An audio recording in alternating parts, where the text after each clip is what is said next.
It's like if there was a prisoner and he had a life sentence or whatever, 25 years. And after 25 years being deprived of the outside world, and all he thought of was, what's gonna be like when I taste my first burger from McDonald's? What's gonna be like when I can walk outside free again?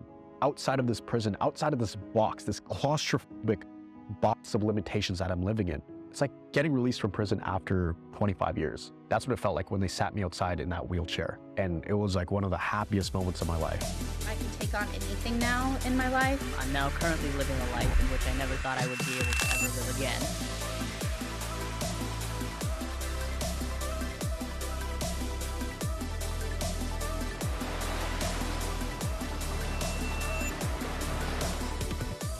How's it going, Thrivers? Miguel here from CFS Recovery. In this video, I'm gonna be talking about how recovery was actually the most exciting time of my life. That probably sounds like a crazy statement because a lot of people, when they think of recovery, they think recovery is the hardest thing ever. Recovery is horrible. All you're dealing with is flare-ups and symptoms, and just you feel lost in this cloud of not knowing what's going on. And while that may be true in the beginning of recovery, when you are lost and confused, once you find out what's going on and you start gaining traction and gaining momentum, not out of luck and not out of waiting it out, when you actually start implementing certain things and you are intentionally recovering and you know exactly why you're getting better, it actually makes recovery really fun, really exciting, and it's almost like the ultimate adventure. And I'm going to explain why this is going to make sense in a few minutes here.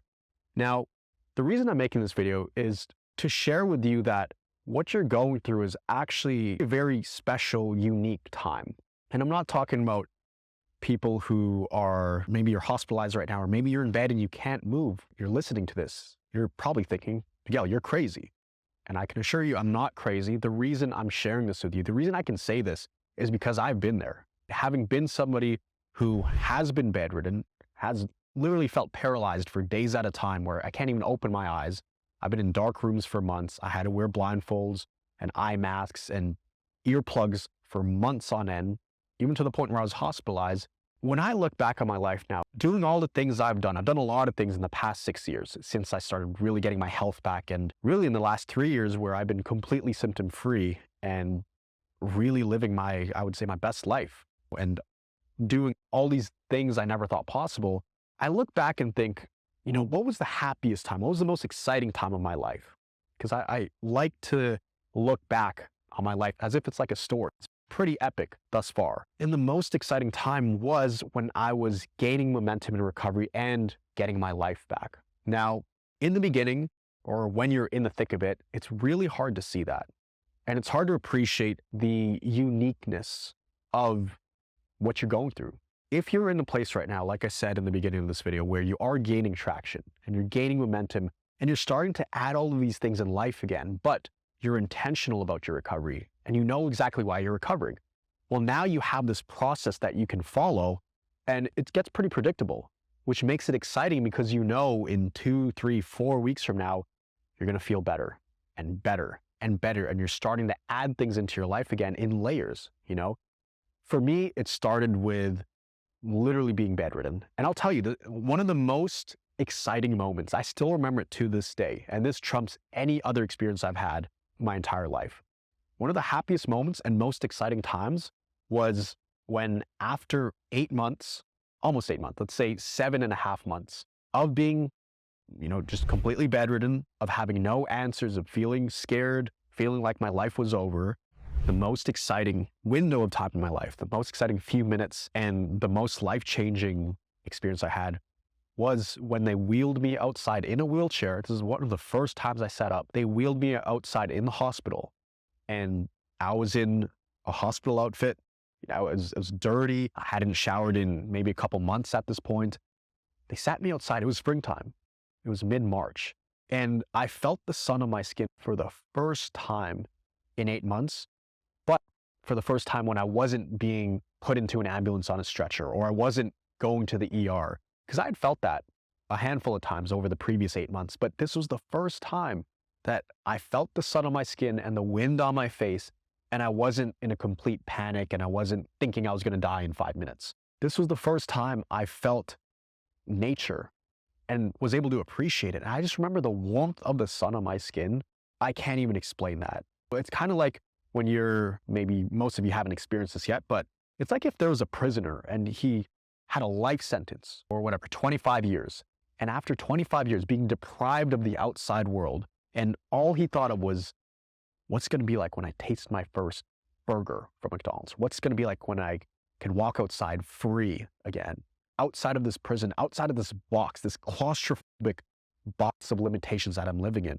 It's like getting released from prison after 25 years. That's what it felt like when they sat me outside in that wheelchair. And it was like one of the happiest moments of my life. Now, if someone was looking at me from an outsider's perspective, they'd look at some sick kid who's so weak, got no muscle on his body, sitting in the sun, and they'd think, oh, I feel sorry for that guy. The poor guy, he's 23 years old. I was 22 at the time, about to turn 23. They'd be looking at me and feeling sorry for me. But for me, I was like the happiest person inside, because this was like breathing fresh air for the first time in months, but being able to enjoy it. And that was super exciting. Still to this day, I've traveled about 25 different times in the last 6 years. I've watched fireworks. I've watched shooting stars. I've been camping. I've roasted marshmallows around bonfires with my friends. I've gone to the biggest music festival in the world where there's 100,000 people jumping up and down. I've watched multiple sunsets. I've jogged into the sunrise. I've eaten amazing food. I've had great get-togethers with friends. None of those experiences actually top this particular experience when I was in a wheelchair sitting outside.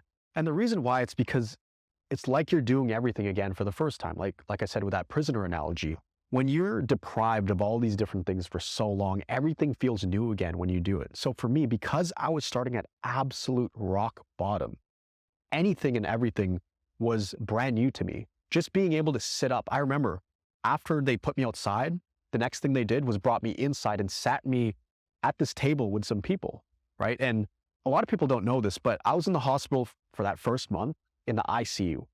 They couldn't find anything wrong with my tests. So what they told me was, hey, we don't have any more space for you. These beds are for people who are borderline life and death, people who are very sick, who have a known cause and they need treatment ASAP. So you're not in that category. You have two options, Miguel. One, we can either send you home and you could work with one of the doctors. It would actually be a psychiatrist, because all the conventional medicine wasn't working. So that was option one. I go home and then every day I would have to travel back and forth to go work with this doctor, which in my mind, that is not an option. It's not possible. I could barely sit up. Option two is, Miguel, we have some extra beds in the psychiatric ward. We know you're not crazy. We know you actually don't belong there, but there's extra beds there, and that would allow you to work with a psychiatrist in there. He'd be volunteering. You can leave anytime you want, but that would remove any kind of travel time. So basically you'd have a bed there, and then the doctor's office is literally just down the hallway.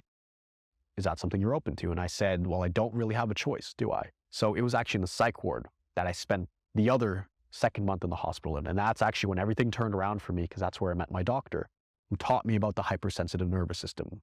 He taught me that this is a brain-body connection. That's where the issue is.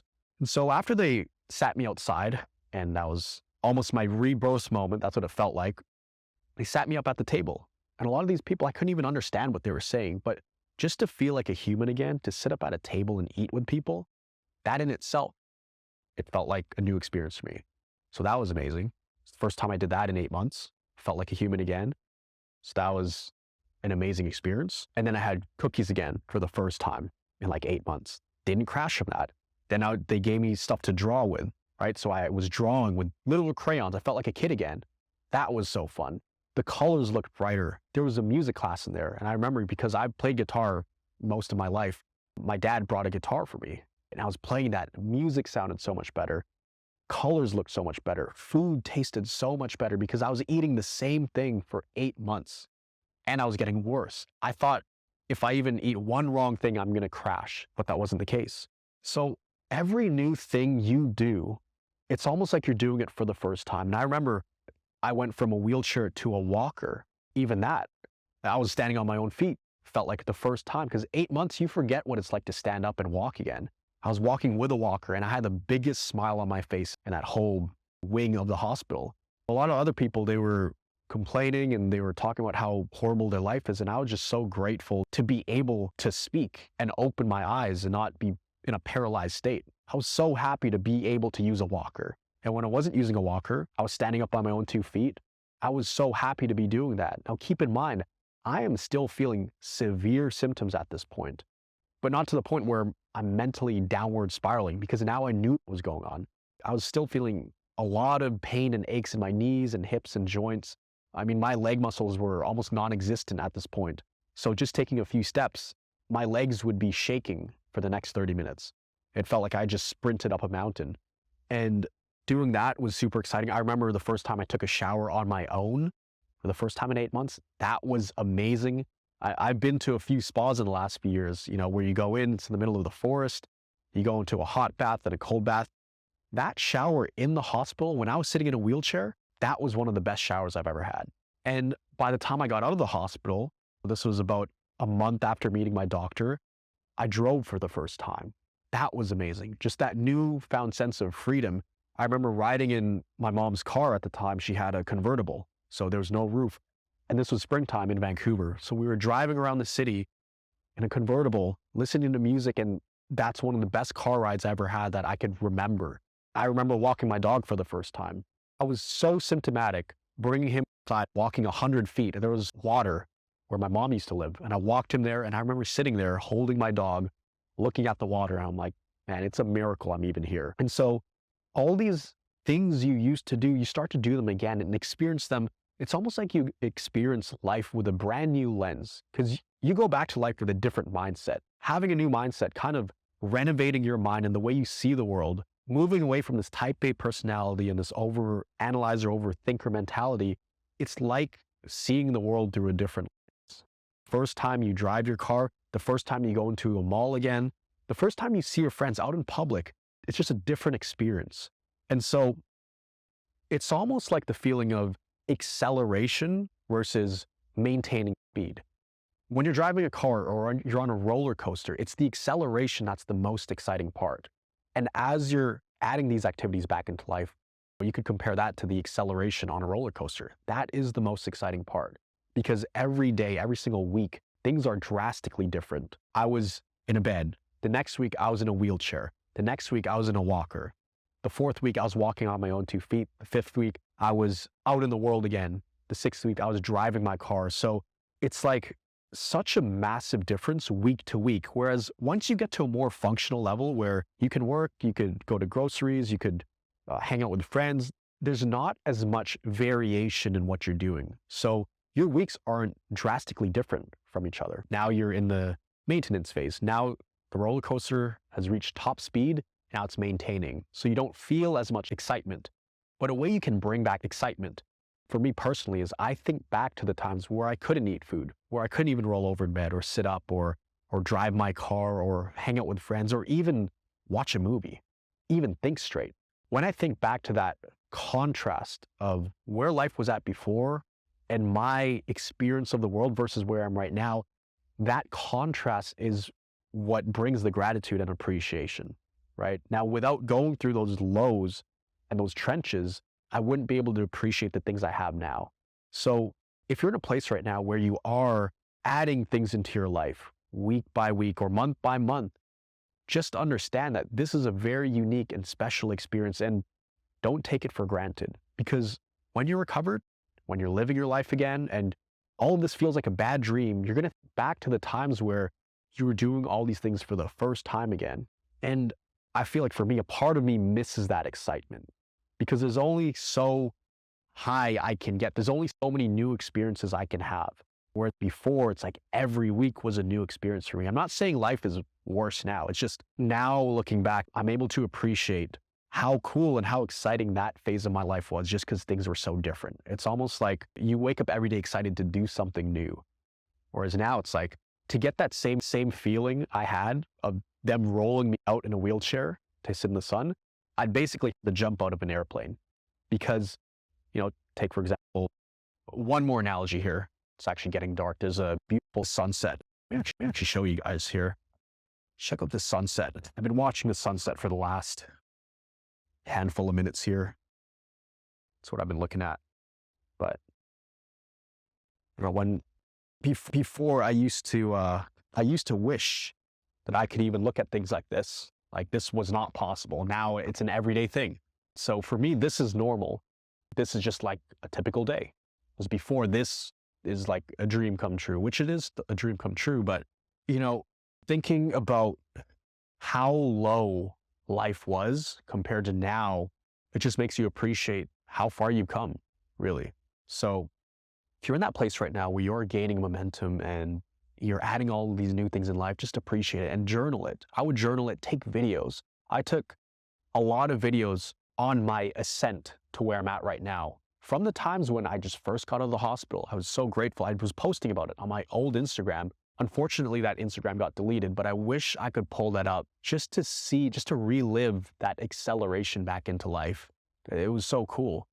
And not saying that I would do it all over again, because I was dealing with symptoms, a lot of flare-ups. I had to implement a lot of the recovery principles. It was not easy. I'm not saying it was easy. I'm saying it was a very special time in my life. And I wouldn't want to do it all over again. It's just a unique experience. That's part of life.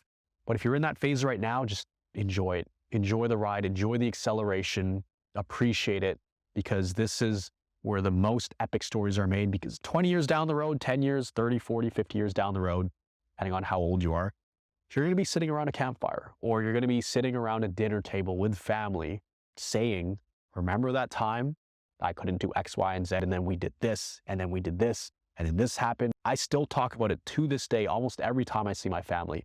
Remember that time you had to spoon feed me, and now I'm traveling around the world, and now I have this YouTube channel, and we have this program, and there's hundreds of people recovering. Not too long ago, feels like just last month, where I was saying, am I gonna make it? A lot can happen. Life comes at you really fast, and enjoy the ride. Whether good, bad, challenging, or amazing times, it's all part of the journey of life. And I think it's those ups and downs and that roller coaster that makes life so unique. And when you're in the middle of it, it's hard to connect those dots. And Steve Jobs had this amazing quote: you can't make sense of things a lot of the times. You can only connect the dots looking back, right? And it's a famous quote of his, it's so true, especially with CFS or long COVID or with this kind of health issue where, you can go from the lows of lows to living the best life you could ever dream of. So that's all I wanted to share with you guys. I'm just emptying my thoughts here. The acceleration back to life is one of the most exciting parts. Don't take it for granted. Appreciate it. Be grateful. It's a very unique time you're living in, and a very unique experience you're going through that most people actually don't get to experience. So in a way, you are actually kind of lucky. Of course, that won't add up and that won't make sense until you get to the other side. But once you get to the other side, you're going to look back and you're going to realize this was the best thing that ever happened to you. And this was the most amazing roller coaster ride you could ask for, not just because of the experiences, but also because of all the lessons you took out of this journey. So I hope you enjoyed this video. If you wanted extra help getting there, you can click the link down below, see if you're a good fit for one of our programs. But of course, you can also watch these YouTube videos. I put out so much content, just really speaking my thoughts. And I'm sure a lot of you guys are thinking a lot of these topics, maybe not this one in particular, but once you're recovered, come back and watch this video and it's going to make perfect sense. Maybe it's already starting to make sense right now if you are making lots of progress and you're fully functional and you've come out of the trenches. So I hope you enjoyed this one. Always remember that you are a thriver and you are just one mind shift away from living a life with thriving health. I'll see you in the next video. I'd say that CFS recovery is absolutely the real deal. I actually felt